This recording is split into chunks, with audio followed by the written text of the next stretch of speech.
For sure এই ড্রেসের জন্য আমি আমার ননদকে ৪-৫ লাখ ডলার চার্জ করব। অ্যাজ ইউ ক্যান সি ড্রেসটা কত বেশি প্রিটি হইছে, সো একটা সিঙ্গেল প্যানিও ছাড় দেয়া যাবে না। এনিওয়ে, গত মাসে ছিল আমার ননদের মেয়ের জন্মদিন আর এই মাসে আমার ননদের জন্মদিন। যেহেতু মা মেয়ের জন্মদিন পাশাপাশি, সো কিছু তো একটা গিফট করা লাগতোই। তাই প্ল্যান করলাম যে আমি যেহেতু ড্রেস মেক করতে জানি, মা মেয়েকে ম্যাচিং ড্রেস মেক করে দেওয়ার থেকে বেটার গিফট আর কি হতে পারে। সেই চিন্তা থেকে অনলাইনে কিছু ফ্যাব্রিক অর্ডার করলাম আর মনে মনে ভাবতেছিলাম যে কোনো রকম বানিয়ে দিয়ে দিব, এত সুন্দর হওয়ার কি আছে, শ্বশুরবাড়ি পাবলিক দিব যে এটাই তো বেশি। বাট ফ্যাব্রিক হাতে পাওয়ার পর আমি নিজেই ফিদা হয়ে গেলাম যে এত সুন্দর ফ্যাব্রিক কোনো রকম বানিয়ে দিয়ে কাজ নেই। আর শ্বশুরবাড়ির মানুষকে তো ভালো জিনিস দিয়েই নাম করা যায় না, খারাপ জিনিস দিলে তো আরও বেশি বদনাম।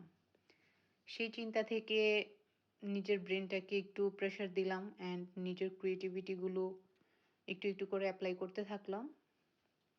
মাথায় রাখলাম যে ফ্যাব্রিক ওয়াইজ এই ড্রেসে অনেক বেশি হ্যান্ডওয়ার্ক করা যাবে না, তাহলে ড্রেসটা দেখতে ভালো লাগবে না। সেই চিন্তা থেকে কিছু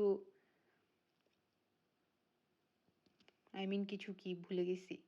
যাই হোক, এই যে ড্রেসের ফ্রন্টে হচ্ছে বেলি সাইডে একটু পার্ল দিয়ে হ্যান্ডওয়ার্ক করে দিয়েছি অ্যান্ড যেহেতু ফুল পারফেক্ট বাটন স্লিভ ছিল, তাই আমি কাপটাতে বড় বড় ২টা আর্টিফিশিয়াল পার্ল অ্যাড করে দিলাম যেন হাতাটা সিম্পলি একটু দেখতে ভালো লাগে। সো এই হচ্ছে ড্রেসের ফাইনাল লুক। ড্রয়িংয়ের সাথে কত পার্সেন্ট মিলেছে সেটা অবশ্যই কমেন্টে জানাবেন। আর ড্রেসের ফাইনাল লুক দেখে তো আমি নিজেই পাগল হয়ে গেছি, মনে হচ্ছিল যে আমি একটু ট্রায়াল দেই।